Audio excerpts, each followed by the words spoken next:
So nice to be able to be speaking with you again, and I hope you are all healthy and well.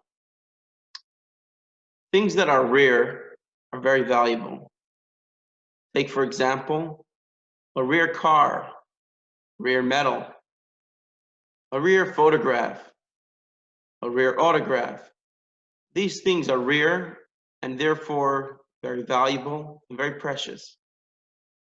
Perhaps what is most precious and most valuable is that which is the most rare, and that is time. This very moment has never been here before and will never be back. It is extremely rare and therefore very precious and very valuable. Once, a large group of Hasidim traveled from Israel to the United States. The purpose of their travel was to spend a few days together with their Rebbe, with the Lubavitcher Rebbe in Brooklyn, New York. After spending a few days with the Rebbe, they were all preparing their bags to travel back to Israel. And with their suitcases half full, they got word that the Rebbe wants to speak with them one last time before they leave. They all ran to the Rebbe's shul, 770 Eastern Parkway, where the Rebbe gave them a special talk. But the Rebbe spoke, seemingly oblivious to the time and to the fact that these people have a flight to catch to go back to Israel. The Rebbe noticed the anxiety of the Hasidim, and he began to speak about time. And he said, from my saintly father-in-law, I learned how to have success with time. And the Rebbe told the following story. You see, the Rebbe's father-in-law, Rabbi Yosef Yitzchak Schneerson, who was the previous Lubavitcher Rebbe, was constantly under the watchful eyes of the KGB, the Russian secret police. Because the Rebbe had a massive following all throughout Russia, and they knew that through his following, the Rebbe continued to strengthen Jewish learning, religious activities throughout Russia. This watchful eye was especially alert when Rabbi Yosef Yitzchak would travel. For his family, traveling was a great stress. They knew that they had to watch their every move, their every word, because they were constantly being followed.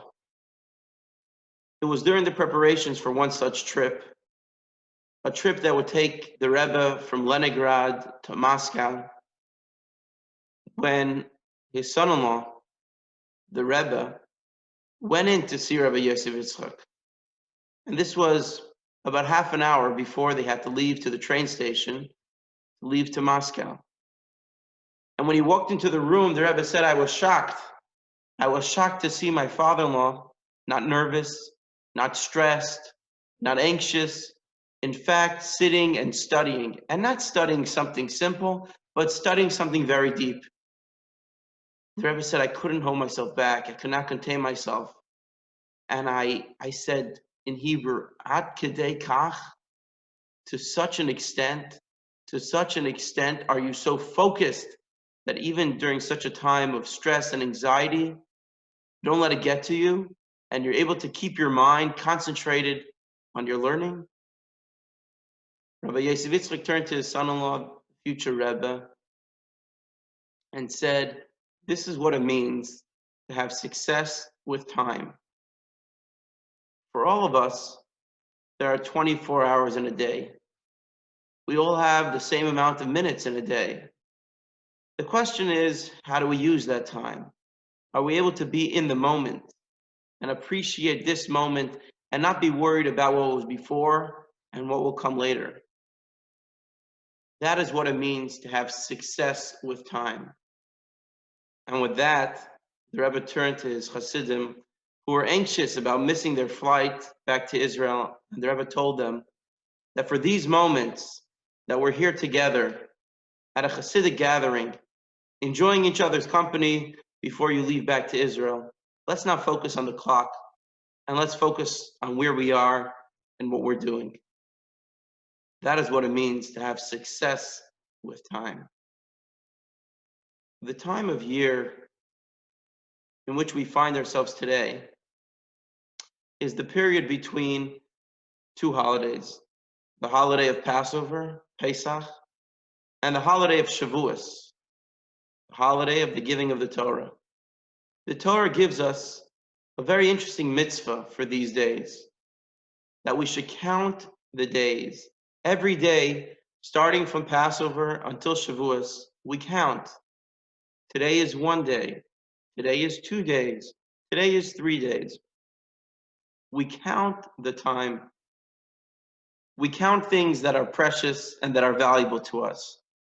Time, the Torah tells us, must be very precious and must be very valuable to us. We must not allow the past or even the future to get in the way of seizing this moment. Seizing this moment to do something good, to reach out to somebody else, to do a mitzvah, to do something kind here and now. Because this moment is only now and it'll never come back. It is said regarding the great Spanish medieval Jewish leader and rabbi, Rabbi Shlomo ibn Aderet, known as the Rashba. You see, the Rashba was an amazing personality. He was a rabbi, he was a teacher, he was a leader, he was also a physician, he was a doctor. And yet every single day, the Rashba would take a walk for half an hour. When his students asked him, how do you do it? You have such a busy schedule, you're such a busy man.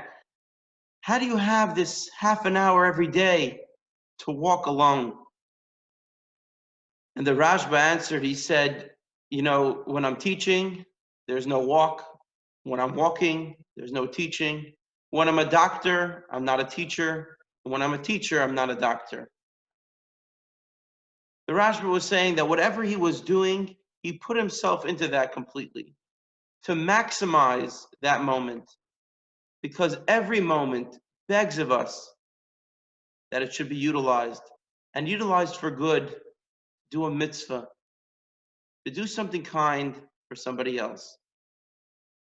To conclude with a beautiful story of one of the great Hasidic Rebbes, Hasidic masters in Poland, who was once traveling and he stopped in an inn.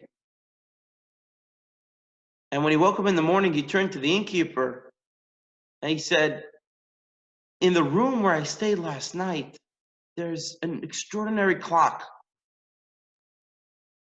The innkeeper looks at him and says, well, the clock in that room is a clock like any other clock. He says, no. There's something special about the clock in the room in which I stayed last night. Where's that clock from? And the innkeeper tells him, well, the clock in your room used to belong to the holy Rebbe, the Chayza of Lublin, the seer of Lublin. This was his clock. This was the clock on his desk. And we once got it from somebody as payment for staying in this inn. And now it's the clock that we put in that room. He turned to the innkeeper and he said, I knew it. I knew there was something special about that clock. You see, usually when you hear the sound of a clock ticking and the chiming of a clock every hour, it could be depressing. Ay, another hour, another day. Perhaps we lost another moment. But not this clock. This clock had a different sound. This clock in the room in which I stayed last night, every moment made me happier.